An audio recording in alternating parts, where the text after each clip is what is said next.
All right. We're live, levels looking good. Everything's looking nice. Hello, everyone. Welcome.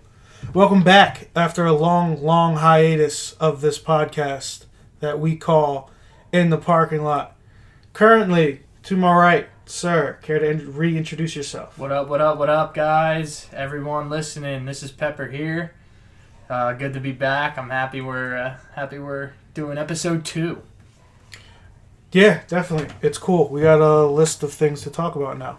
But you are now in the parking lot. Welcome. Welcome, everyone. All right, let's get right into it. Endgame trailer. Holy crap, mind blown. Everything. It's everywhere. There's on the walls. It's over there on the mirror. There's on the windows. Everything. It's everywhere. Super exciting. I'm just completely pumped for this video, I think, or movie. I'm sorry, not video. But what do you want to get into first? You want to talk about the Super Bowl one, or do you want to talk about the main trailer? Let's go to talk about the Super Bowl one first. I'm wanting to pull it up on the YouTube's playing currently. So go ahead, start it off. My whole thing, so it starts off with all of the heroes that were taken out last movie to the snap. Correct. And then it gets into it. And the vibe that I get from it is just, it's almost like a horror film. Post-apocalyptic scene. Right. You see all different parts of New York. You see the Liberty Bell, or not the Liberty Bell, that's Philly. You see Statue of Liberty. Yeah, I knew what you're talking about. I got the We were here still. I got the Liberty part right. But you see the Statue of Liberty. You see City Field. You see Avengers. Yes. The home base. And you see the home base that's like very barren, and then I would argue it cuts to them kind of in the AA meeting. Oh yeah. So you go into the gymnasium or wherever they're holding their survivors meeting. I have to assume that's what it's got to be. Yeah, but previous to that, it's like showing you a bunch of like everything's empty. Yeah. Like they show City Field where the Mets play. City Field, right? Yeah. It shows that where the Mets play, the parking lot. It's barren inside. There's just cars all scattered all different ways and things like that. And then even around the Statue of Liberty. Yeah, there's a bunch of the boats docked up. And not even docked up, like, because I'm pretty sure we were watching something and there's only 2 docks. Yeah, there's only the 2 docks. But it's like, there's like at least 50 plus boats that are just all kind of like barging into each other almost. Yeah, but obviously nobody's in them. Yeah, definitely. Kind of just like side to side, like taped up on each other. I would say I think it shows it's a good way of showing words. It's a good way of showing kind of how extreme the snapping, the dusting, whatever you want to call it, is, and how kind of nuts it was as just far the as effects. Yeah, it literally was like half of the population, and you see that as far as when you go through there's very nice sweeping drone shots of different areas, and you see how empty everything is, and how like just how immense it was, And then on top of everything, like I was talking about it being almost like a horror film, you had the gloomy look. So It's all cloudy, it's dark, and you're seeing these monumental places that are just completely empty, and you're thinking to yourself, like, all right, Thanos actually did it, and now this is what happens afterwards. But it has to be, where they're shooting now, it has to be maybe a couple months later. Right. But I can't imagine it's too much time has lapsed. Right. Because I don't see how you pick up that long without anything happening, you know what I mean? Yeah, it's pretty nuts as far as like just, it shows just, like I said earlier, the whole scope of the whole thing. But so we set up kind of the background and the starting visuals of the Super Bowl trailer. And then you had some things on the voice. You want to get into that? Because the trailer was only like 30 seconds. 32 seconds. So in the beginning, you get Captain America narrating almost. Right. And I'll save that for the end, because that's towards the end. But it's Captain America throughout for talking what seems like 98% of the trailer. Right. And then after that, what does he say? Not us. And then you start seeing the clips. You start seeing everybody get into it. Because then you see it cuts to a scene with Tony Stark and what's her name? Nakamura. Nebula. Nebula. Look like they're working on the ship that he was in. Maybe the ship that he was in the first trailer. It might low-key be like the Guardians ship. Or the Guardians ship. The second one. Yeah. That they took. I believe they took that to Titan in Avengers previous Infinity Part 1, War. we'll call it. Yeah. And then you go to, from there, you have Black Widow, target practice. You have Rocket opening the door to a building. You have Thor just looking out on the horizon almost in somewhere we don't know where he's at. Right. So you see how all the superheroes that are left, everybody that's left, you see how it's affecting them. Right. It's almost like Captain America. The first time you see him in the trailer, he's grinding his teeth. He looks pissed. Yeah. Almost like he's sick to his stomach and he's just itching, ready to go. Right. Again, Black Widow taking her frustration out on the targets. On the targets, right. You got Thor that he's just got that defeated look on his face. Like Thor almost looks like he's lost. Like I have a feeling, like we see in Infinity War, he was in it a majority of the time, but I feel as though Endgame, he's almost going to be like, he's going to be the guy where you have to talk him into like, hey, get back in the fight. You know what I mean? Right. Because look how close he got. Yeah. He was the one. His axe was through. He aimed for the head. Yeah. He didn't aim for the head. He got like the shoulder blade area. You should have gone for the head. Should have gone for it. And he literally watches Thanos snap. And he got front row seats to show how close he was, but he failed to stop him. Yeah. And I think that's going to be a majority of Thor's role in this next movie is him trying to forgive himself and just get back to let's get into it and let's go after him and try to undo what Thanos did. Right. I'm really, really excited, though, for Hawkeye in this movie. Yes. As many speculated, it's going to be Ronan. Right. And do we want to get into the Ronan character a little bit? Because I know there's some weird, convoluted things that go along with that. Take that. My very, very little amount of research, basically just wikis. Ronan is pretty much a mantle that I would put kind of similar to akin of kind of like Ra's al Ghul in the DC universe. How if this person, it takes it up. It's kind of like if you're like a captain or something along those lines. Like it's a title, not so much like a person. Yeah. As like you could be Ronan. It's not a person, it's an idea. Right. It's an idea. It's kind of like a mantle that you just kind of take up. Kind of, like I said, akin to like Ra's al Ghul, because it could be different people. Obviously, in the books, it was different people and things like that. It's almost like a Punisher vibe, too. Yeah. Not to the extreme, but you see in this trailer, or was it this one? No, it was the first one. You see like he's cleaning his blades, and it looks like obviously he just killed somebody. Right. So my whole thing is, I mean, getting it since we're talking about him, you got to imagine how Ronan started. Right. Figuring in in Civil War, where we see his family. Yes. So was it Civil War? Or was it before that? I feel like it was Civil War. I think it was Civil War because after they signed it, they needed. They went to his farm or something. Like it was Ultron. It was Age of Ultron. It was Ultron. Yeah, right. It was Age of Ultron. Because remember that crazy Chris Evans ripping blood, looking super jacked. So you meet his two kids. You meet his wife, and his wife is pregnant with their third child. So obviously the main thing is how he gets to be Ronin is you have to imagine with the snap, they all died. Right. They all got dusted, I'm sorry. Yeah. So he comes back full on revenge mode. Right. And I think that's just, it's going to bolster his character. I think it's going to, and I think it's by you doing that, you're going to be able to explore him a little more. I think it's going to make the character a little more appealing. Right. But I'm excited to see that. Definitely. It's something that I don't think Marvel, MCU in general, has touched on as far as like, kind of like the dark vibes, kind of more, as cliche as it sounds, more DC than Marvel technically.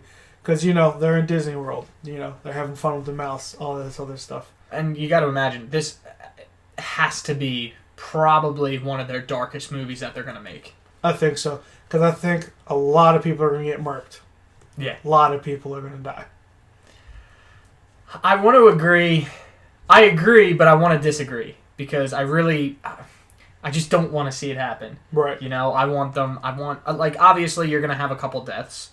It's inevitable, but I just want to see them all pull through. Yeah. I think that's just the fact that we've been so invested in these characters at such a young age, honestly. When did the whole thing start? When was the first Avengers? First Avengers was 2010. Yeah, and I would say arguably that was when people started being invested in more than just Iron Man, more than just Captain America. Just the singles. They finally transitioned from singles to the group. Yeah. And then from Ronin, you have Rhodes and Ant-Man. I'm just jumping.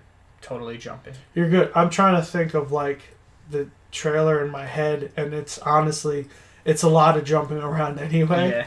So that's perfectly fine with me. Because you see them suiting up. You see Ant-Man's mask go on, and then you see Rhodes' mask go on. Yeah. Which obviously Rhodes has to have a new War Machine armor because Thanos destroyed it in Infinity War. He did that weird crunch thing when he couldn't walk and stuff. But who do you think they're getting ready for?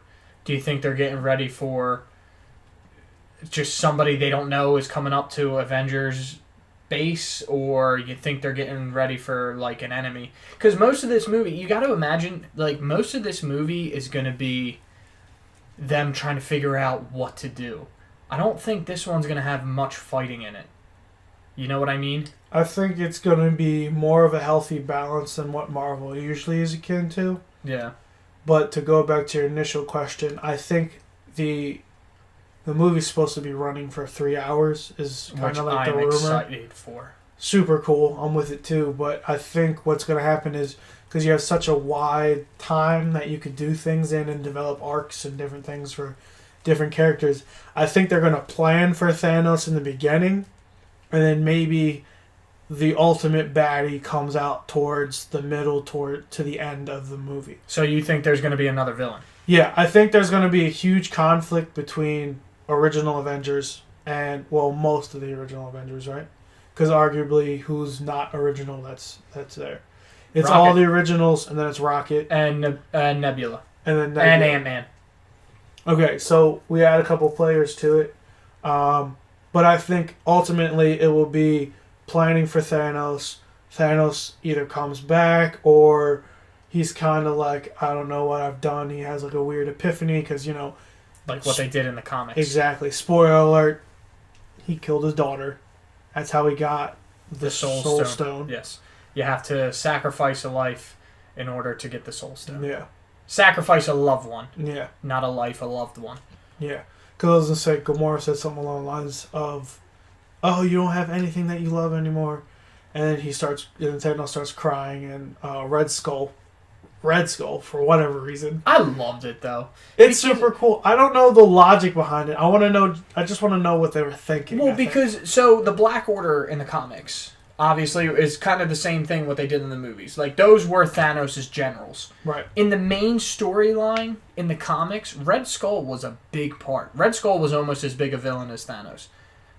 But obviously Red Skull was on Thanos' side. Right. Like, he was almost one of his generals, essentially, in the comics. So the fact that they give him a role in the movie, I thought was pretty good. I wish it would have been a little more, because I think they could have done a little more with it, but obviously the way they put him in the movie, he was kind of stuck. Right. But I still think it was cool. And, I mean, when we saw it in theaters, like, once he popped up on the screen... Everyone freaked out. I was like, oh, my God. Well, first I thought he was a Dementor, but going from Marvel to Harry Potter... He had that vibe, though. Yeah, well, he was floating, and he was just black floating cloak. with that giant black cloak. Yeah, 100%. But I think that was, Marvel, and, well, not even Marvel. In this day and age, not too many spoilers get to... I don't know how I'm supposed to word this. There's a lot of spoilers. Yes. I think is the best way I can put it. There's a lot of spoilers. Released. A lot of things get released as far as footage, if it's used or not. But I think a lot of people don't get surprised as much as they did before. Oh, yeah, But that was when Red Hood popped up as the sole guardian, I guess, for lack of a better term. Yeah. I guess when he showed up, that was like the what kind of moment that everyone had in the theater. So we moved back to Endgame, the movie we started talking about. Yeah. So there's a couple conspiracies going on. I would argue the next couple scenes. One, going back to Miss Romanov. Yes. Her hair being a lot longer than it was in the previous trailer. Oh, yeah. People assuming time... I mean, I think this movie's going to touch on a lot of time jumps and different timelines, and the multiverse is going to get introduced, and everyone's going to be it's not this multiverse, it's this multiverse, and things will merge and things like that, which arguably were set off to what we were talking about last time we met up in the parking lot, as far as Into the Spider-Verse and things like that. Maybe they adopted a little bit from that because they saw how good it was, or they saw it before it released. Arguably, they probably did. And they're like, I like how they did this, that, and the third. So that's one. Also, the walking shot when it's like the four of them. Yeah, when and then there's the big gap between Bruce and Don Cheadle's character. War Machine walking. Arguably, everyone's looking up, kind of being surprised, and people are like, what is it? Is it this? Is it that? Because in that scene, you have Bruce Banner, Black Widow, Captain America, and then War Machine. They're all looking up, so it's either somebody leaving or somebody getting there. Right. So a lot of people are thinking it's Thor leaving or Captain Marvel arriving. I can't imagine it's Thor leaving, though, because where Thor is in the scene where he's just looking over the vast, like the scenery. Right. Again, I mean, it looks like it's in a bunch of mountains and hills, and that's not where the base is. So he's obviously been gone. He has to be gone for some time. Yeah. He's either in another country in general, or he's back somewhere in outer space somewhere. Me believing, I think it's more Captain Marvel, and especially at night. Right. Because, and it's not just with Avengers or anything like that, but it's with most movies. Right. If you're ever dealing with aliens, when do you deal with them? At night. Right. And when you see them? You look up. Real slow. You look up like, what? What's going on? So that's why I think it's more Captain Marvel, because honestly, as of right now, nobody knows anything about her. In the universe. The universe. Nobody knows she exists except Nick Fury. Right. And S.H.I.E.L.D., obviously, but the heroes themselves don't know. Right. So I have a feeling they're gonna go with the cliche of an alien arriving at night. Right. I think that's definitely possible. Another part of me wants to say Iron Man and Tony Nebula. Stark and maybe Nebula they get there. come back because they're eventually in a ship or whatever, and they're looking up because they just see a giant fireball. Yeah. Or Pepper Potts in rescue armor. Yes. Like, maybe according to leaked footages, maybe Marvel execs like to troll, so that might not even be in the movie in general. Right, so you have Tony Stark and Nebula. Right. And then you have everybody else who was on Earth. Right. Nobody knows who survived and who didn't. Right. So at this point, we got to assume they don't know that Tony and Nebula are alive. Yeah. They don't even know who Nebula is. Right. And it's more... And Wong. Like, where's Wong? I don't know. I was talking about Tony, and because he was with Doctor Strange and Wong in the beginning, and then... Yeah. And obviously Wong had to protect the sanctum, but... So, I think... I didn't watch it, but I think I saw a video... someone interviewing the gentleman who plays Wong in Doctor Strange and Avengers and all that stuff. I think it's Benedict Wong. That's the actor's name. Oh, no way. Yeah. His last name is Wong. Oh, very cool. That's nice. Kind of, just being as inclusive as possible. That's pretty cool. Yeah. Anyway, I think the actor revealed that while all this was happening, equally crappy things, I would imagine, happened on Earth, and he was still at the sanctum protecting things. I don't think he revealed if he survived or not, but he said that's where his character was at. And again, this is all speculation. Yeah. This is just things that I've seen, put together. I have my tinfoil hat on and things like that. So let's talk about the spacing. You want to call it a controversy? Let's call it a controversy. Yeah, or theory, whatever. Okay, yeah, I think theory, it makes more sense. So let's go with that theory. Do you think this is actually, they digitally dubbed out somebody in that walk-up, or do you actually think it just happened to be spacing? I think they dubbed it. I definitely think, because they're not going to do that multiple times in one movie. Right. You know what I mean? Like, you're not going to have a heroic strut, if you want to call it that, without everybody being there. Right. Like, I have a feeling that's going to be the scene once everybody gets back together and they're like, all right, let's do this. Right. And then it's just walk to the ships and get ready for the biggest ass kicking. Well, that is the other one that was argued about space, the lineup with the sunset. But I was more referring to when it's night out, Cap. Oh, and they're looking up. And they're looking up. I still think... Same kind of situation. I still think it's dubbed. Because you know what? And let's just go with my thought. Let's just say it is Captain Marvel arriving. Okay. I have to imagine... And obviously I'm not going to be right about everything, but in my mind I think I'm going to be. Right. But you have to figure, how many spaces were there really? 2 more people? They were a lot of people were arguing that it was just enough to fit one person, but maybe one to the right and one in the back. So just say one. Right. You put Tony there. Say he got there, and then they're awaiting Captain Marvel. Like, just speaking as of it being Captain Marvel coming down. Right. You have to imagine it's not going to be like it was in Infinity War, where it's one meets one, then 2 meet another, then the 3 meet 3 others. Like, you know what I mean? Yeah. I have to imagine it's got to be a little more... I don't think they have... I mean, it's going to be 3 hours, apparently, but I don't think they have the time to do it all again. To do that much development within exactly, without getting to where they want to be, where they want to end. So I think if it's going to be Captain Marvel, I think you got to put Tony in there. But it's the same thing with Infinity War. Like, you had and we were talking about it yesterday. You had the scene where they were all running out of the woods, and Hulk was Hulk, which obviously we only know Hulk was Hulk for maybe 5 minutes of the movie. Yeah, right in the beginning. Right in the beginning. Not even when they were in Wakanda. Yeah, and then the rest was all Bruce Banner and the Hulkbuster armor.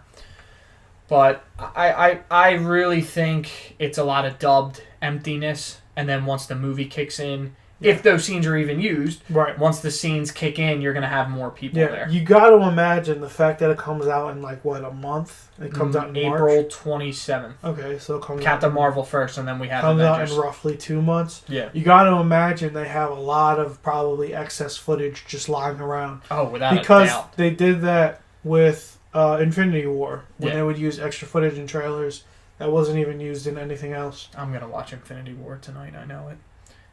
Yeah, I think so. Just talking about it. I'm probably gonna watch something along those lines, whether it be that or something else. So, anything else you could think of? Because if not, I want to get into this final thing. Yeah. Final comments from this side. I can't think of anything. Needless to say, I'm very excited. I know a lot of people are kind of on the fence, and they're like, "Well, if everyone's dead, how is there sequels coming out?" But it's like, these sequels were in the pipeline since the first one came out. Yeah. So you know it was going to happen eventually. And a lot of people, the people who are asking those questions are obviously the people who aren't really into the comics. They're just watching the movies. They're not privy to how things work. So they don't know what's going on, and that's going to be that. Right. But still on Endgame. Go ahead. I know, and me and Elias and I have been talking about it a lot. I don't think he's 100% on board. Me, I really think so, but again, I don't know if it's going to happen. So the final clip and it's of all the Avengers walking in the I guess that's the carrier. Yeah, storage. Arguably. Wherever it's at, and it's at Avengers base. Right, the last clip of audio you're referring to. The last clip of audio. It's the second Not Us. And you can argue it's Captain America with a little auto-tuning to it. I personally think it's Ultron. Right. It definitely sounds like Ultron. And if we want to get back into what we were talking about earlier, you did mention some other baddies, some other villains. Obviously, Ultron doesn't take precedent to Thanos, but I really think Thanos wasn't, Ultron wasn't completely destroyed. I know I know in Age of Ultron, Vision destroyed the last bot, but I don't think he's completely destroyed. I think that was Ultron, and maybe they do a little tweaking, Tony and Bruce, and now you have what's Black Panther? Sure, Shuri. Oh, okay. You have Shuri in there too, because I'm pretty sure she survived. Right. So say you have those three. Okay. They all get together. I'm following. And then all of a sudden they tweak the problems that only Tony and Bruce had with Ultron. Mm-hmm. So not saying he's going to be a baddie, essentially, which I think no matter what, it's always going to be a villain, because I don't think he was ever really a good guy in the comics. Not that I can remember either. Maybe in the beginning, the three of them tweak Ultron and use him to help, but then obviously maybe something changes. Because then there's another scene where Ronan, Hawkeye, is just looking up and it's all red lights. Right. What else had red lights? Ultron's eyes. Yeah. You know what I mean? I just don't think it's going to be a spotlight of red on my man's face. But it's as he's, and I understand. And is he even Ronin in that scene, or is he still Hawkeye? I think he's going to be Ronin the entire thing. Okay. Because he wasn't in Infinity War, so you have that. Where was he for that entire thing? Right. And it was probably him making sure his family was okay. And then once the snap happened, his family dies. Right. Or dusted.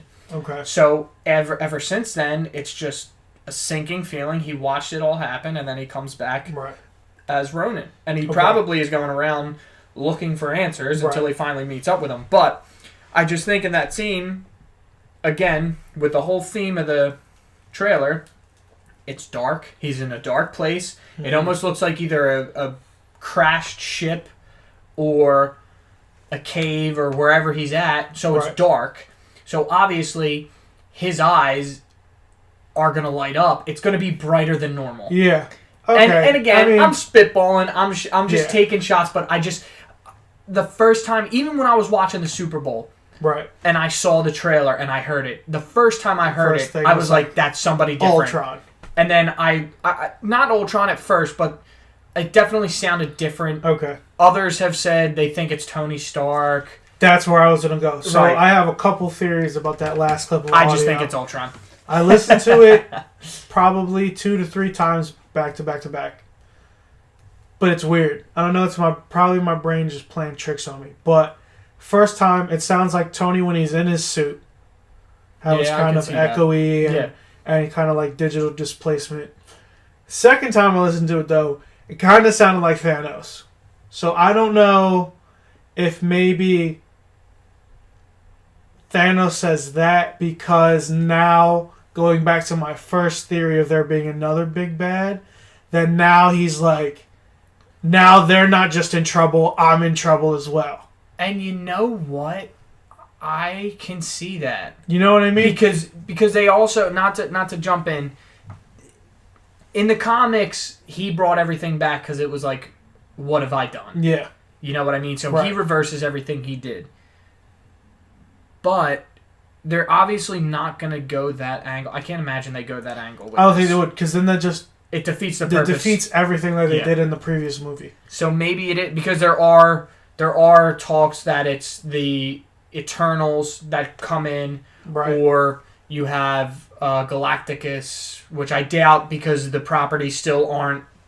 That whole deal isn't settled yet, so I don't think they're going to use main properties yet. And I get that, but I think Galactus is enough of kind of like of legend Yes. Within X-Men, because have they touched on... Fantastic Four. Okay, well... I know.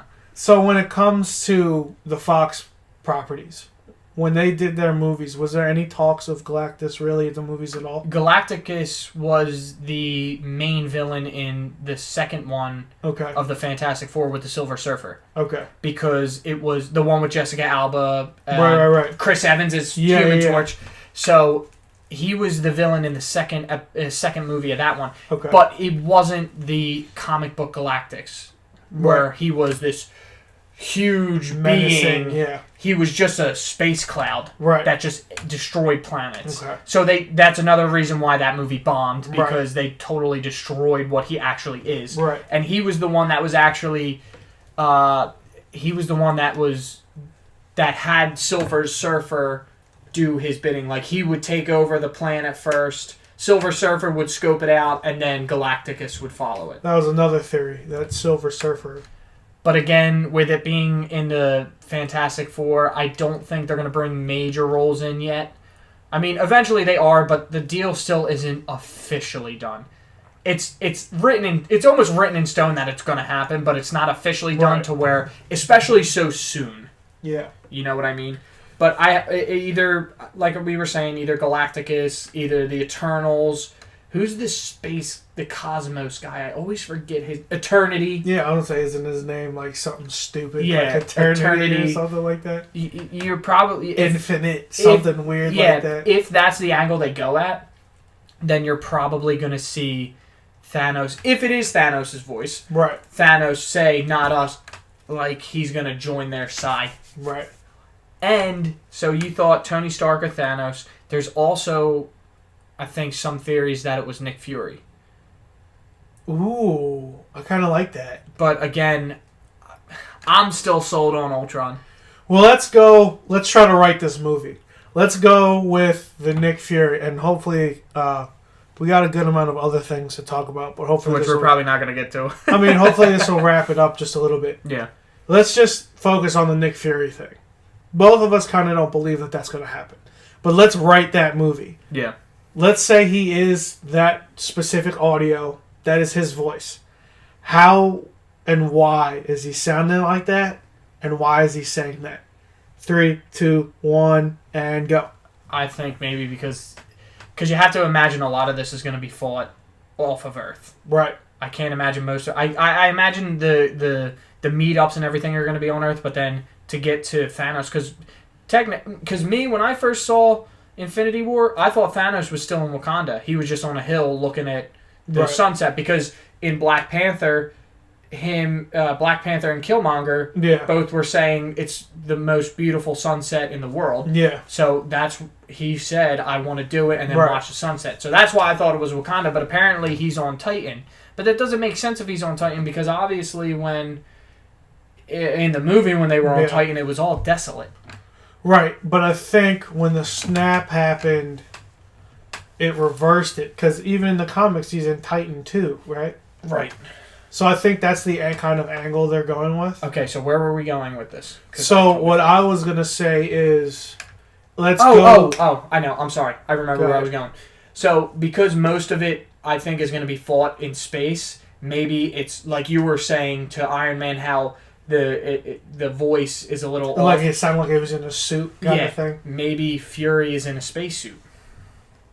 Maybe to get him. So here's my thought. If we go, and again speculation, and I'm trying to be a Marvel MCU writer right now, but I'm thinking we saw him in the end credits get dusted.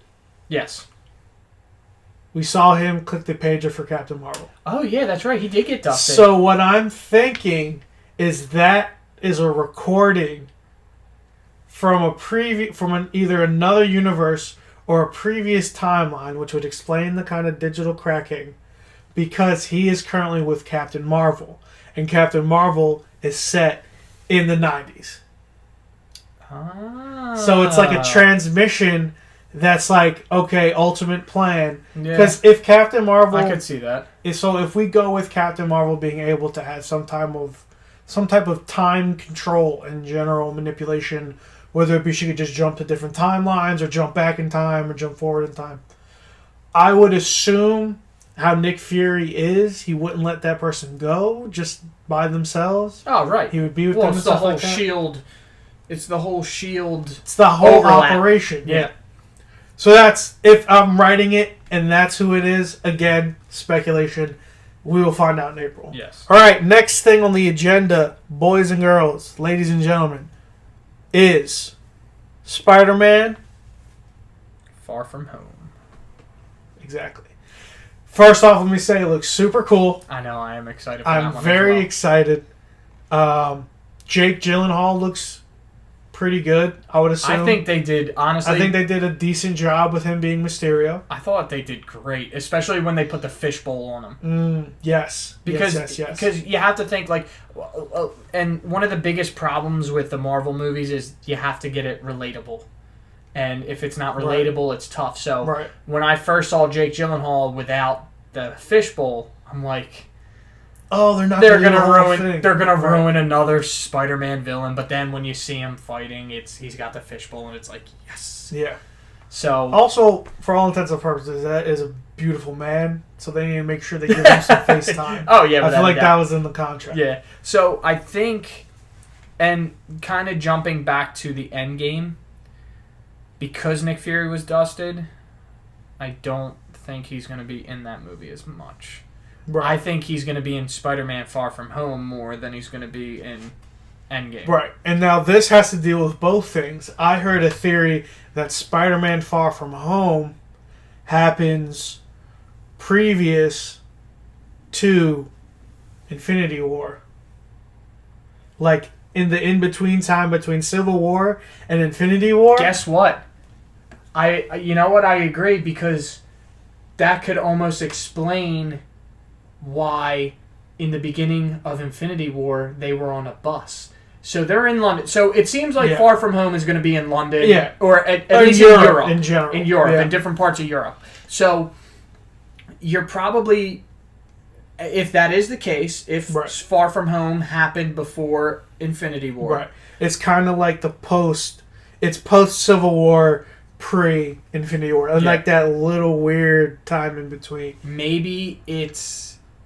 Maybe the bus. So Spider-Man was on a bus when he saw the ring spaceship. Right. Maybe they were coming home from like the airport. From the airport or something. And that's why he had his stuff, his uniform, his costume on him. So that's a thing.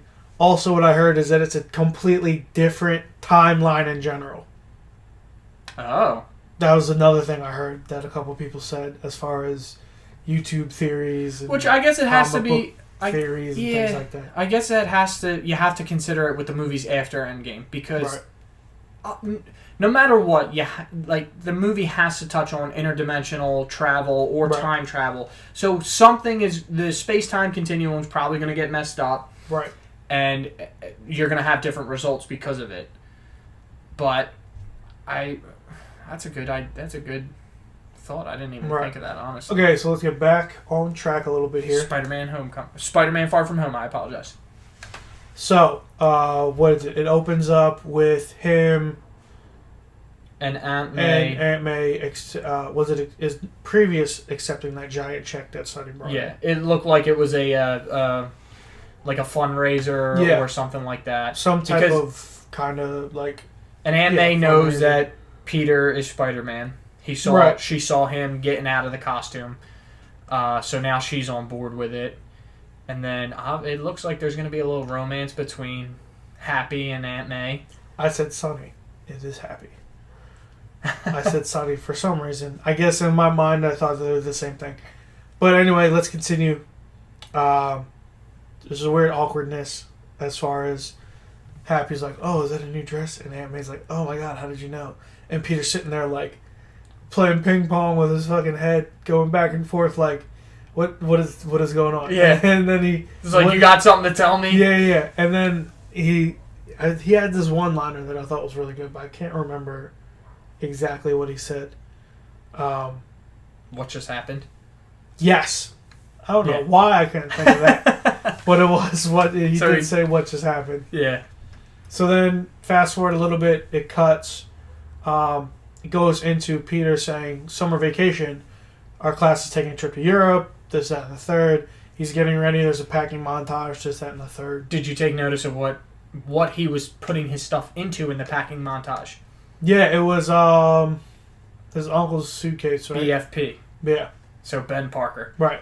Super cool. And not that this has anything to do with it, but the whole undertone song, I Want to Be Sedated by the Ramones. Yeah. Great song. I love it. And there's a point about I Want to Be Sedated that comes in later. Oh, really? And you know exactly what I'm talking about as soon as I start saying it.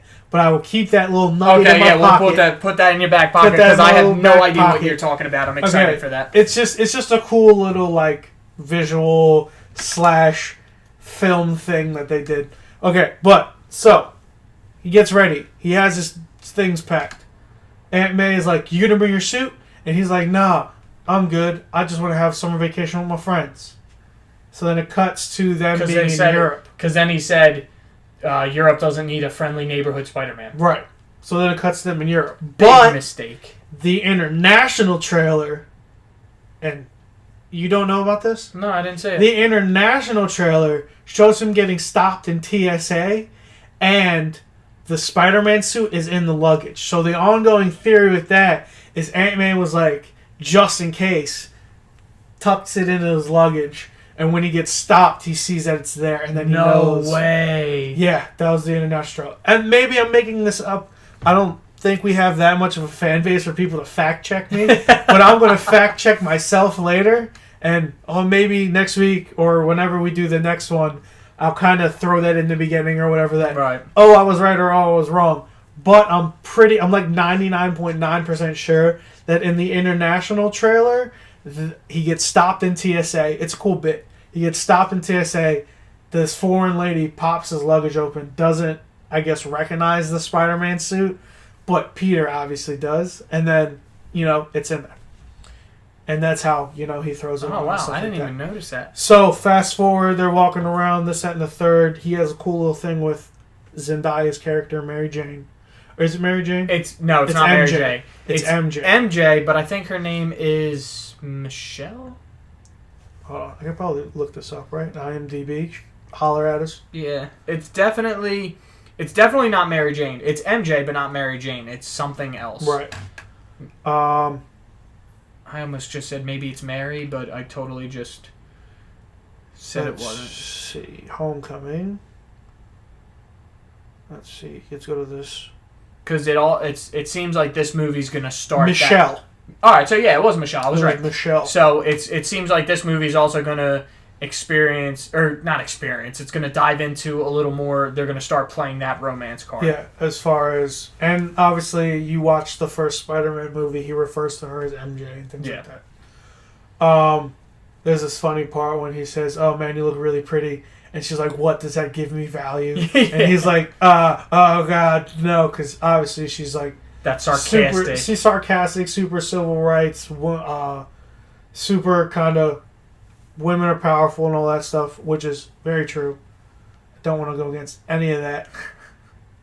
I'll have letters at the door if I said something against that. Just explain it. You're explaining the character. Yeah. You're good. She does that. It's kind of funny. Then he starts talking to Ned, and this is where my little nugget comes in. He's talking to Ned. Oh. He says, "I think I really like MJ." And then Ned says, "Oh, I remember when I was in love." And he's like, "I was," and then boom, gets hit in the neck with a freaking dart gun. No way. But I didn't even know. During the song, it stops at sedated. It's "I wanna be," and he gets popped in the neck with a dart gun. Really? Yeah. Oh my gosh. We'll watch it back after the podcast after we film it. That. So it's just like a cool little nuance that I didn't notice. Yeah. I was listening to, again, shout out to Kevin Smith, Mark Bernardin, their Fat Man Beyond podcast. I highly recommend it. I listened to it a bunch. They mentioned it because Kevin Smith is into a lot of music as well. Yeah. And he mentioned that. And I was just like, oh, that's super cool. But now that I'm thinking about it, it might have not been Kevin Smith. It might have been a YouTube video I saw. I'm not sure which one. Whomever it was, shout outs to you. So that was funny. But then... We don't properly have the correct name, but you're getting credit anyway. Yeah. I'm not citing my work currently. I'm using Google and Wikipedia. Sorry for every teacher I've ever done that to. So, dart gun in Ned's neck. Song cuts off. Super cool moment. But then pans over. Hello, Mr. Parker. It's fucking Nick Fury, man. And this is the first time those two are meeting. Yeah. And he even says it. He goes, it's nice to finally meet Spider-Man. Right. And then Peter goes, oh my god, you're Nick Fury. Yeah. It's just a cool moment. And he's then like, later on, he's like, Nick Fury hijacked our field trip. Yeah. But then he says, Nick Fury says we need to take a walk. Or we need to go for a drive. Go for a ride. Yeah, put some clothes on. We're going to go for a ride. Something along those lines. So then we fast forward. There's a cool... I don't remember what was in between. Because my mind is jumping me to when those elemental, quote-unquote... Because we still don't know what they are yet. Yeah, because we're not sure what they are. Because that would probably be a huge spoiler if they said what it was. At least just for Spider-Man. But... Yeah. For whatever reason, my mind's jumping from that part directly to when the, like, quote-unquote elemental beasts pop up. The water guy, the earth guy, the wind guy. Well, because then it's like... Because then it's also... It goes into happy... Because you see... It's obviously Nick Fury and Maria Hill going against the earth elemental or Sandman. Some people have speculated it's either that... The one or the other. It's an elemental or it's a Spider-Man villain. Well, I mean, still a villain, but it's either Sandman, like an actual villain, or the elemental Earth being. Right. And it's Happy saying, "You're all alone. Your friends are in danger. Your friends are in danger." Blah blah blah. Yeah. And then it shows a cool little, just a quick clip of Spider-Man in his like stealth outfit. Yeah, because he has multiple costumes in this one. So we're not sure how he's getting these multiple costumes, but it's assumably Nick Fury. Yeah. But it shows him in the stealth costume, which is a cool little callback in my mind to Spider-Man, the video game, exclusively for PS4, because the stealth costume is one of the options you could have as his suit. Because you have the first suit we see him in is him with the web wings, the spider wings, flying towards London Bridge. Right. Was it London Bridge or was it Big Ben? It was some type of landmark. Well, Big Ben's the clock. Yeah, I thought it was flying. I thought it was to the bridge. Well, there's two scenes. He goes to the bridge and then away from the bridge. Right. But that's the black and red suit. Yes. So he has the black and red suit, which I can't remember the name. Right. But I think it's just black and red. He has the stealth suit, which you see, like you said, the little quick... The quick, like, 2-second clip of, boom, he's in, like, what looks like a ski mask. He has, like, goggles and then on his it's head. got the adjustable eyes. Adjustable eyes, right. Like almost like the camera lenses. Yeah. And then that goes into him fighting... That next would be the water elemental, or another theory is that's Hydro Man. Right. So, and then all of a sudden you see... Mysterio come down. Right. And what does he say?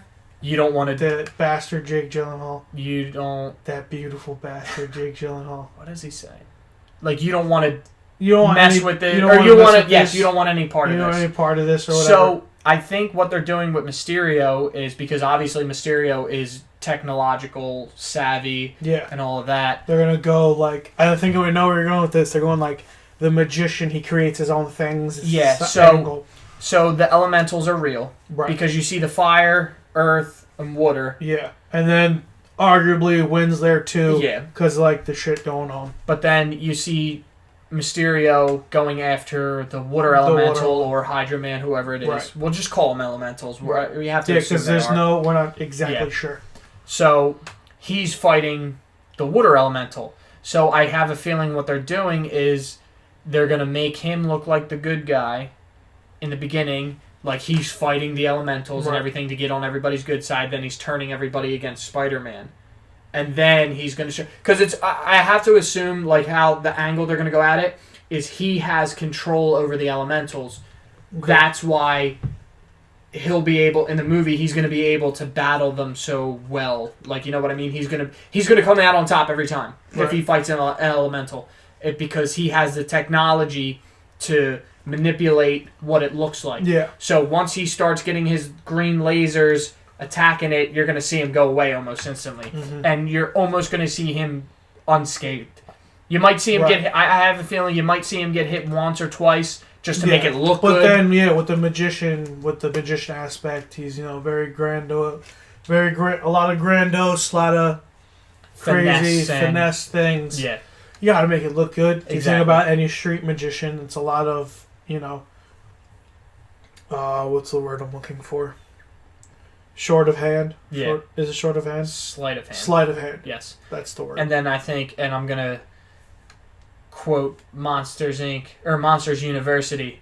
I forget his name, but the guy with two heads, because he's a magician in it. Misdirection. Nice. And I think that's going to be good pull. Yeah, I think that's going to be a big part with Mysterio. Yeah. It's a lot of misdirection. I really think it's going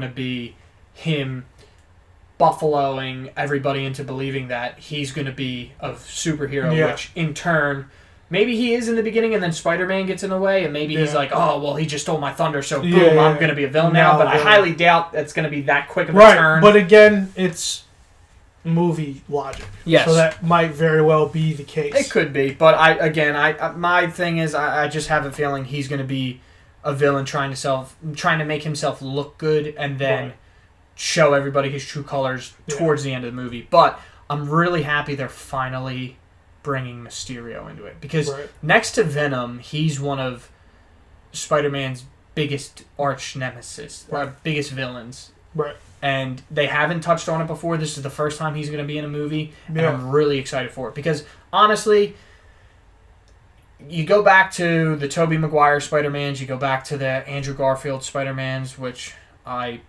personally just did not like at all. The Andrew Garfield ones. I didn't like Andrew Garfield as Spider-Man. I was not a fan. But you look at the villains, and the villains were some of the main things that they messed up.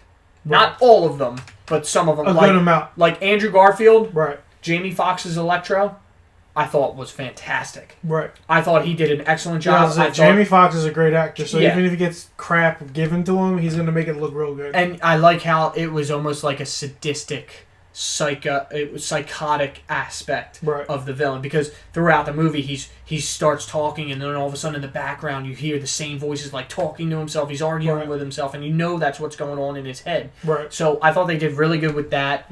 Okay. I wish they would have gave Rhino a little more light, but it was only for that quick piece. Right.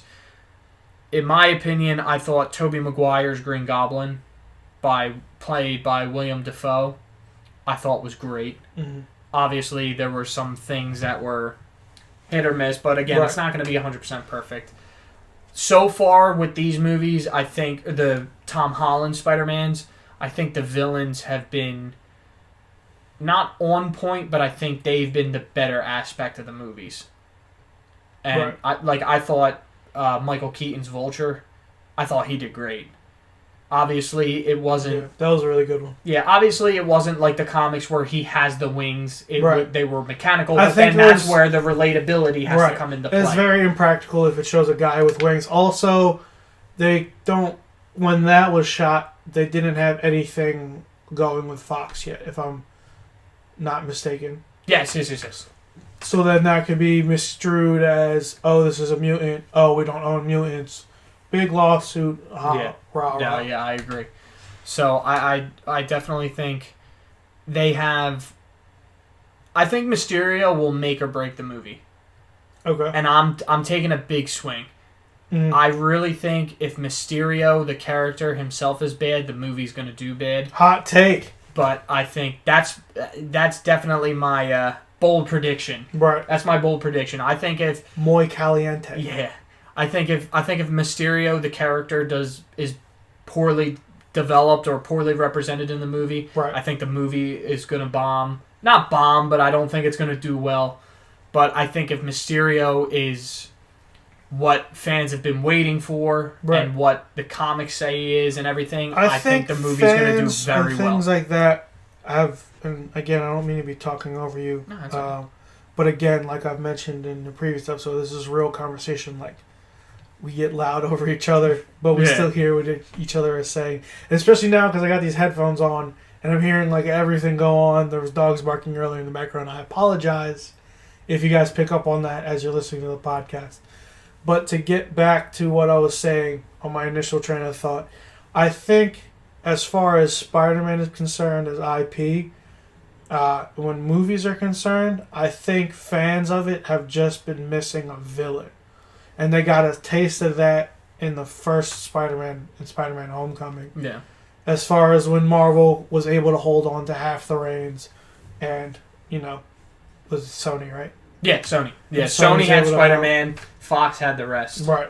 So then I think because they started sharing the reins that it kind of, Marvel had more impact. Like, hey, maybe we should take the lead on a couple things because that's the last couple things you guys did weren't the greatest. Right. And honestly, and it's not, and Tobey Maguire's Spider-Man was good until Spider-Man 3. Like, you had potential to make him a universal Spider-Man until the third movie. Because you decided to go dark. It's just the way that, not dark, but it's just the way that the movie went. It was just bad. Like, Sandman was horrible. Right. Venom was atrocious. Venom was god-awful in that movie.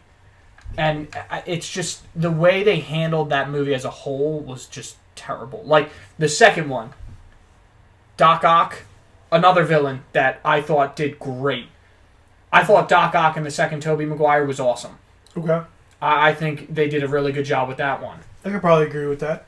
But then again, you get to Spider-Man 3, right? And then all of a sudden it's just like, it's just a shit show of villains, and then you see Tobey Maguire going through his little emo phase, or Peter Parker going through his little emo phase of Spider-Man, and it's just like, it was just a weird movie overall. Right. But getting back to Far From Home, like I said, I think Mysterio is going to be a big part of this movie success rate. I think so. I think you're right with that because, like I said, I think they've been missing like just a really good villain. Yeah. And they people got a taste of that in the Vulture and Homecoming, because he was pretty compelling and it was relatable. Like, his cause it made sense in people's minds. I know I was sitting like, if my back was against the wall, like how this guy's is, I would probably do something similar. Yeah. Especially because these guys that are, plastered all over these billboards and newspapers on the front page and all these other things get all this shine, and they're still ruining, I'm cleaning up what they messed up. Yeah, exactly.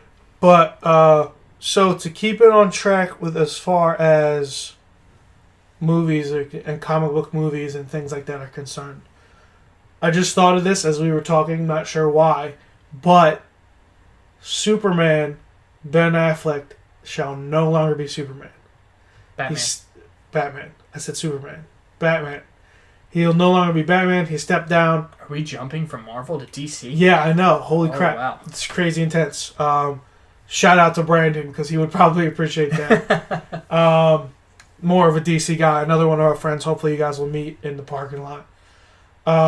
But with that being said, of everyone that you could think of, actor-wise, and this should be just quick, not too much explanation because we have a little bit of an agenda. I actually wrote down kind of a schedule, guys, so I have a couple things I'm looking down at. But quick thing, because I just remembered it. Who would you cast as Batman? Christian Bale. Why? I would go back to Christian Bale as Batman. I really wish they would have kept him, but I know he didn't want to do the part anymore. Right. So that's just me being me.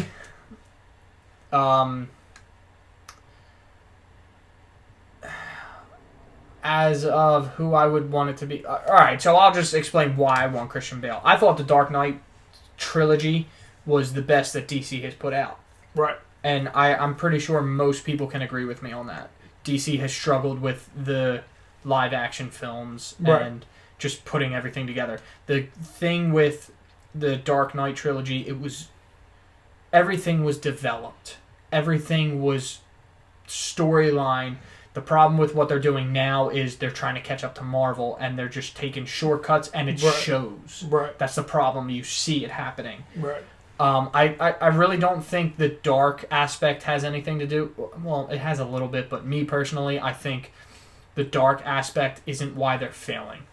Okay. I think they're failing because of the fact that the storyline, again, the storyline isn't constructed properly. Right. They're taking shortcuts. It's all choppy. They're rushing everything. Right. The Dark Knight trilogy was perfect. Well, close to perfect. I think Christian Bale's Batman was obviously not the Dark Knight, but it was a solid Batman. Like the morals, like it was. I don't know. I just loved him as Batman. I thought he did such a great job portraying the character. Right. One of the versions of the characters.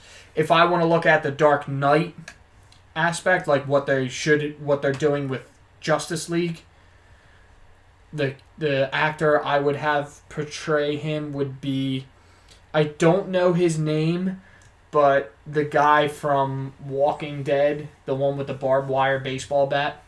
You know who I'm talking about? Was that Negan? Negan. The gentleman, the guy who plays Negan? Yeah, I think he would be a good Dark Knight Batman version.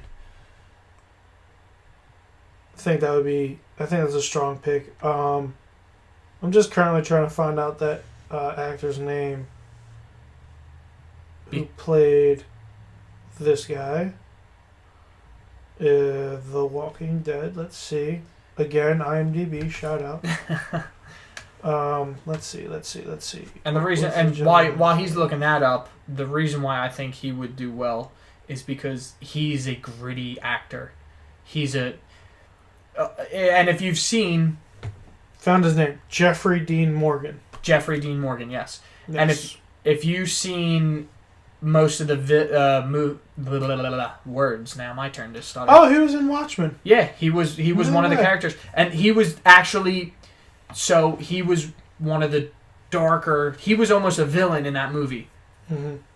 So any of the movies he's been in, right, he plays a vicious, violent character, and I think the way that they've been going with Batman, I think it would be perfect for that for Justice League. I don't know if you thought this, maybe you thought this subconsciously, but he was in BVS. You want to know his character? Oh yeah, he was Batman's dad. Oh, that's right. I saw it. I'm like, wait, did Ant do this subconsciously, or was this in like, oh, he's already in DC, so he knows how to work. He was Bruce Wayne's dad. He was Thomas Wayne. All right, so maybe they won't use him. Yeah. Darn. I think he would have been the next perfect guy. I think, even though he's expressed wanting to play Batman. Has he? Yes. Or cool. maybe, and this is what I think they can do with it. Maybe if they do that, I mean, I know you're throwing a huge curveball at him, but right, if you do that, he could be not Old Man Logan. He could be the old Bruce Wayne. Old Bruce Wayne, and then you introduce Batman Beyond. I think they're doing that in the cartoon currently. I read something. They said they're not doing it. They said it was just... That sounded like a great idea. I know. They said it was just a rumor, but they don't have any intentions of doing it right now. Oh, okay. So maybe it's in the chips. There's got to be plans for it. Because if you make a Batman Beyond movie, oh my gosh. Right. That would be so good. That'd be cool. I'm kind of all over the place, but kind of want to flip the script. I think Michael B. Jordan would be a good one. Because he's a guy who knows the IP, and I think he's a good enough actor to walk both lines as far as being in the MCU and the DC Cinematic Universe. I think he would be cool. He might have to bulk up a little bit. Oh yeah. To fit that character, but I think he's definitely interesting. I think that would be a cool pick. Yeah. So yeah, that's the final thought on that. If not, he could play a good Green Lantern. I think that would be a decent one. Michael B. Jordan. Yeah. I could see him being the Jon Stewart. Yeah, I was gonna say he'd be Jon Stewart. Yeah, he would be a good. I think he could. And that would be cool because I think maybe I'm just making this up because I want to see it, but I feel like they've talked about introducing Green Lantern in the DC cinematic universe. They have. They have. They already introduced him. And what? Not the Hal Jordan or Jon Stewart Green Lantern. They just introduced the idea of him. They've touched on because did you see Justice League? I did not. You're about to spoil some stuff. I'm gonna spoil something for you. That's cool. I probably wasn't gonna watch it anyway. It's sorry, actually, DC fans. Listen, it was a good movie. Right. It was choppy, yes. It wasn't the best. It could have been a lot better. It was just like Batman vs Superman. Could have been a lot better. Could have been a lot worse. Right. I think it was a good... Because I like Batman vs Superman, too. Right. I thought they were good movies. That's what I heard about Aquaman. Yeah. Is it kind of walked that Yeah, because I still haven't seen that either. So, getting into the... It was a good movie. And when I say I liked it and it was a good movie, I'm not saying it was the best. I'm not saying you have to stop everything you're doing and go watch it. I thought it was a good movie. So, in the beginning, when they're talking about the villain... who I can't think of his name right now. Is this something I could look up? Yeah, just do a villain in Justice League. Got it. Continue talking. They're introducing... Wonder Woman is talking about him, and years ago, there was a war on Earth. Steppenwolf? Yes, Steppenwolf. That's a deep cut. Why would they go with that? And again, I thought it was pretty good, but Steppenwolf was the main villain in Justice League. Justice League. Well, because I guess they wanted to see how the Justice League movie would do before they get any of the heavy hitters. I know they had Doomsday in Batman vs Superman, but and that went kind of weird. Yeah, but Wonder Woman is explaining Steppenwolf and how he's been around for centuries. Well, there was a war on Earth. It was everybody. So, Kryptonians, the Amazons, the Atlanteans, man. Right. It showed it was everybody versus Steppenwolf and his army. Oh, like the Lantern Corps. And in the movie they show a flashback. And you see Green Lanterns fighting in that war. Oh, okay. So they don't say by name. Right. And that's what I said. But they don't say... They show a visual representation of it. They acknowledge the existence. Right. And that's kind of cool. And I said it earlier. They didn't name drop Hal Jordan or Jon Stewart. Right. But they acknowledged the existence of Green Lanterns. That would be cool. So it's definitely, you have to introduce it soon, right? But I could see Michael B. Jordan being a good Jonathan Stewart, right? I just want to see something different as far as Batman is concerned. I can see him as Batman because I feel like we've seen a wide range of talent do all types of Batman in their own way. Oh yeah. Except George Clooney. George Clooney's Batman was awful. I grew up with that one. I know, so did I, but I didn't like it. The Bat card? You weren't with the Bat card? You didn't have the Bat card? I mean, the Bat card was you didn't like Robin being like a fake biker guy? Yeah. Alright. I mean, it was... Listen. Arnold as Mr. Freeze? Yeah.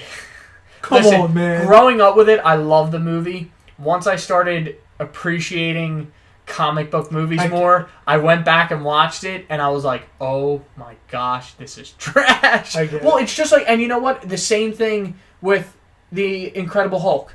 Right. So not the one with Edward Norton, the one with Eric Bana playing the Hulk. I must have not watched that one. This one was years ago. Yeah, because all I remember, the earliest I remember is Edward Norton. Yeah, and what happened was they did that Hulk movie as a comic book. So when they would cut scenes, it would be frame by frame, like a comic book page. Oh, cool. And in the beginning, like, I thought it was good too, and then you watch it and it's just like, wow, this is actually pretty bad. Okay. All right. Well, switching gears just a bit. Which one do you want to go with? You want to go Game of Thrones, or you want to go other?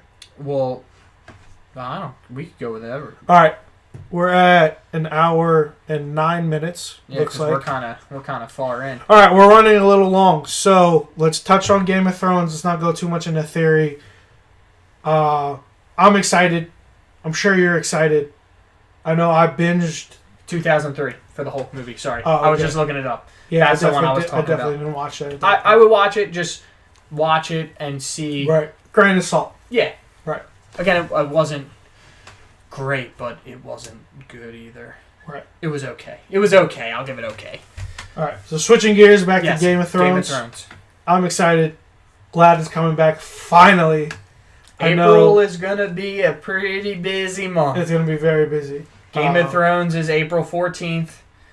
Avengers Endgame is April 27th, I think. That sounds right. I'm excited. So, and then just to speak on Game of Thrones quickly, I wasn't a huge believer in the show till I was convinced by a lot of people. I watched it super late, but shout out to Reddit.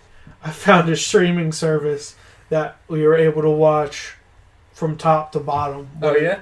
Of every episode. Oh, wow. Probably was shut down by now. I doubt it. But I watched it. It was good. It was cool. I liked it a lot. I went in thinking that it's going to be super medieval stabby stab shit. I didn't realize the drama and the political kind of tie-ins that it had. And no one was protected, which was super cool. Everyone is up to die. It's real. Yeah. Me it's personally, real. It's super cool.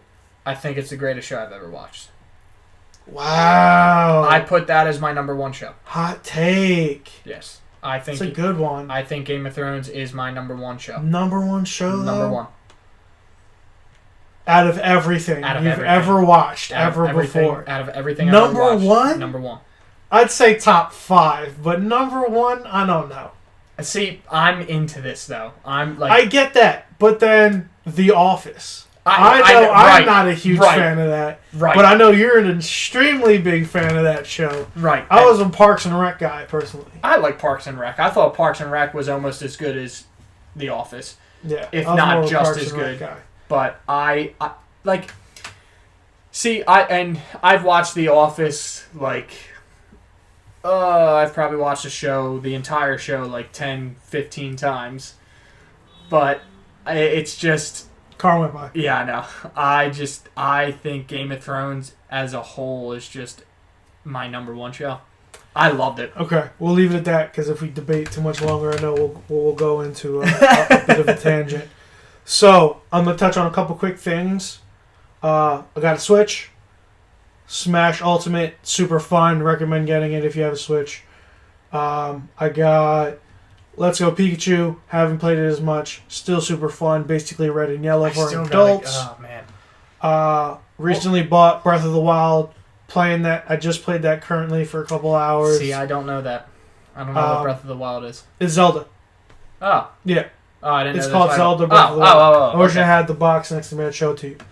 But that's super fun. Annoying. I forgot how annoying Zelda games were. Yeah.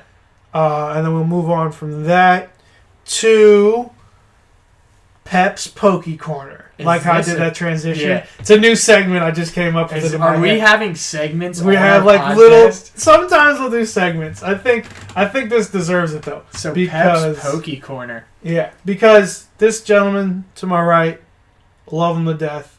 He's like a brother of mine.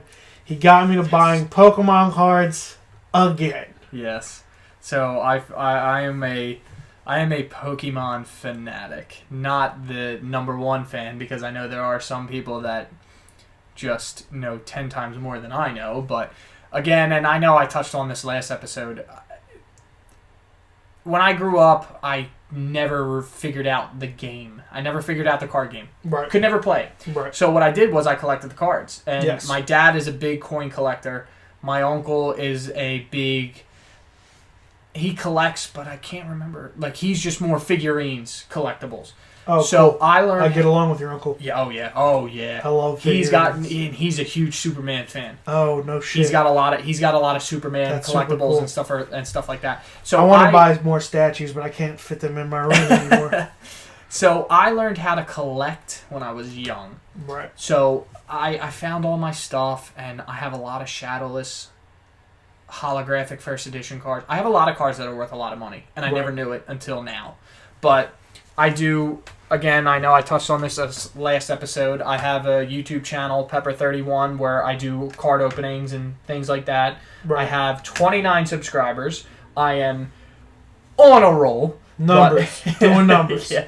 I think my average is like 20 views a video, which, you know what? I never thought I'd get that far, so I'm kind of... You got 29 people subscribed, and you got 20 people viewing on average. Yeah. I mean, 9 people aren't seeing it, pretty much. Yeah, so... I feel like that's a pretty good average. I'm happy with where the numbers are right now. Right. And you do it for the love. Yeah. That's what we do this for. That's what I do anything for. The reason I draw. The reason I collect other things. Exactly. So I do the openings, and they're on YouTube. A lot of the Pokemon enthusiasts usually cross network. Yeah, cross network, crossover, whatever you want to call it. Do pack battles. So pack battles, essentially, for those who don't know, is you get the same amount, whether you do random packs or you do boxes. You and another YouTuber or another person, whatever, you get the same amount of cards and packs, and you open them. And whoever gets the better cards in the whole opening wins. So I think what I do is a holo is 1 point. We'll do Prism Stars 2 points. Ultras, GX 3 points. Hyper Rares 4 points. And Secret Rares 5 points. Eli brought a good idea to me, and instead of doing, because what happens with the pack battles is one YouTuber will make his or her video of what they open, and then the person that they're battling against will make his or her video of what they open. And then let me just add a quick thing for the Pokemon layman out there. You want to discuss what an ultra rare is, what a GX is? So the ultra rares are the GX cards. They're just regular GXs. It's like a ranking thing. Exactly. It's the rarity of the card, essentially. So the ultra rare is the GXs, which they're not full arts. It's a holographic GX card. So it's a little more detail, a lot more detail and everything like that. The hyper rares are, another word for a hyper rare would be a rainbow rare. So I stopped collecting for a while, and then I just got back into it like maybe 7 or 8 months ago. I don't know when the hyper rares started, but again, the hyper rares are rainbow rares. But those are probably some of the most beautiful cards I've ever seen in my life. They're good looking. They literally, it's a rainbow design. Right. So, and they're not the most expensive cards, depending on what they are. Right. Burning Shadows, which is a subset of, or not a subset, it's a regular set of Sun and Moon, which is one of the sets that Pokemon has released. The hyper rare Charizard card is worth, out of the pack, just opening the pack and getting the card, no matter the condition, the card's worth about $150 to $200. And then once you get it graded, if it's a grade 10, it's worth like $500. And for the set coming out in 2016, for a card being worth $500 already, that's huge. Right. You know what I mean? Because usually you have to let it accrue and everything, like gain the vintageness. Yeah, I know any of the base set cards. Base set meaning 2000, 2002. 99. Or 99, excuse me. When the show initially came out and they introduced the cards, because it was always the thing in Japan. Pokemon, aka Pocket Monsters, they changed it for a U.S. market, regardless. Yeah.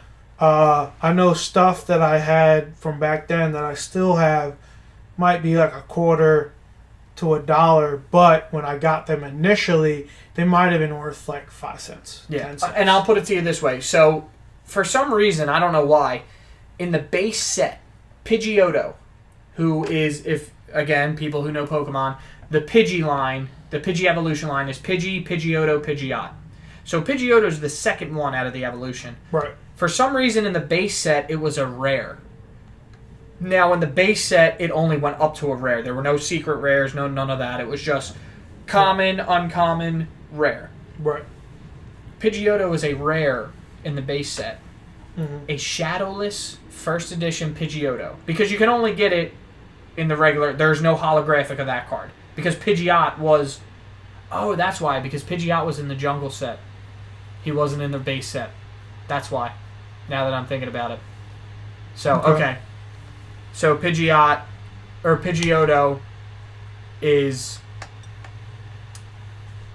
a rare in the base set. Shadowless, which means if you know the cards, there's no shadow on the box. A grade 10 Shadowless first edition Pidgeotto is worth $800. Wild. And the only reason why I know that is because I looked at my cards and I saw the Shadowless cards that I had, and I have a first edition Pidgeotto Shadowless. Right. But it's always been in my binder.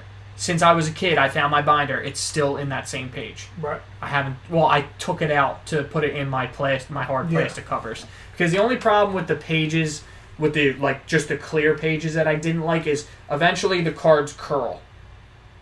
Like a flat, it'll the edges will curl in. Kakuna Hollow I have curled up. Which, that's not the worst thing in the world because you can fix that.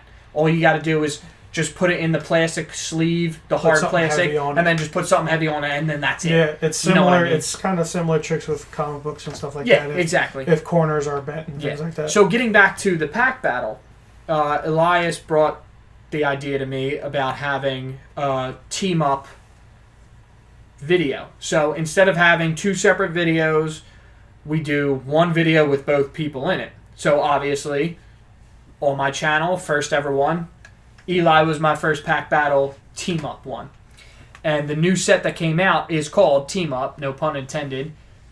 And we did four packs each. We did 4 packs each. We bought 4 booster packs, 10 cards apiece of Team-Up packs. And it's crazy. My first pack, I pulled the full art trainer Ingo and Emmett. Mm-hmm. So a full art, and it's tough to describe without having a visual and without you guys seeing it. But a full art essentially is, again, kind of like the GXs, but it's a little more artistic. So there's a little more, on the cards, there's a little more grooves, and the colors are a little brighter, and it's almost like a 3D effect with those cards. So my first pack, I pull a full art Ingo and Emmett trainer supporter. So I'm starting off big with 4 points. And then all of a sudden, Eli, you want to let them know what you get on your first one, and then I'll describe what the card is? Forget the name off top. And Dangerous Drill. Yeah. So that card, apparently, in the team-up set is a secret rare. Correct. And that means, think of how things release, general products. For instance, bringing it back to sneakers, because I'm a huge sneaker guy. There's some sneakers that came out back in the day that were numbered, so they'd be, let's just say it was 3,000. You can get a shoe that was 1,200 or 3,000. Yes. And they would show you that on the shoe somewhere, on the tongue, wherever. So that's basically kind of the same idea as with the secret rares, because they didn't make very many of them. Essentially, the secret rares are the toughest to get. Right. The secret rares are all gold. When you pull out a card and you see all gold, it's a secret rare card. Right. And they're just the design, the technical technique. It's an artsy card. It's an artsy card, exactly. Yeah. To put it that way, it's just they're beautiful cards. Yeah. So I've pulled a couple secret rare, and again, they're some of the toughest cards to find. Right. Which brings into the whole secret aspect of it. Right. But it's definitely that. It's so cool. And for me to pull the full art trainer, so I get 4 points, and then all of a sudden he pulls a secret rare and then jumps me with 5. It was a great start to it. We ended up tying though. Yeah, we did end up Long tying. story short, because we're at a minute. Or a minute. An hour. You imagine if we were at a minute? We're at Howard 24 right now. Yeah, so I'll wrap it up. We wound up, I got 2 Prism Star cards, and then You I got a couple hollows. So we wound up tying hollows. 6-6. So we're going to have to settle it out sometime. So we'll bring you back on. You either do like another 4 or another 3. Yeah, we could do another 4 or like 3, that. whatever we want to do. Yeah. And then we'll settle this tie because it has to be settled. Yeah. Life does not end in a tie, my friends. All right. So with that being said, that is the end of Pep's Poke Corner. Make sure, you check out his YouTube channel. Pepper31. Here's our outro going. Again, my name is Elias Karam. You're in the parking lot with me. Social, only got IG and Twitter. It's eKaram, EKARAM, as in Mary, 32. And then that's going to be on IG and Twitter. My man to my right. You got Pepper here. Instagram, Pepper31. I think my Twitter's Pepper. I think it's Pepper Calabrese. I barely use my Twitter, but I figured I could plug it anyway. Yeah, because you know what? I'm going to share this and right. I'll put it on Twitter and everything. So my main social media is Facebook and Instagram. So yeah. But also the YouTube channel, Pepper31. Right. So for all your Pokemon card needs, Pokemon card pack opening needs. Just stop by Pepper31. All right, guys. So that'll be the show for today. Episode 2 of In the Parking Lot. In the books. Hopefully we get on a more consistent schedule. Yeah. Life happens, guys. So we can't always stay on the same thing. But with that being said, I'm Elias. This is Ant, a.k.a. Pep to my right. Thank you for joining us in the parking lot. See you later.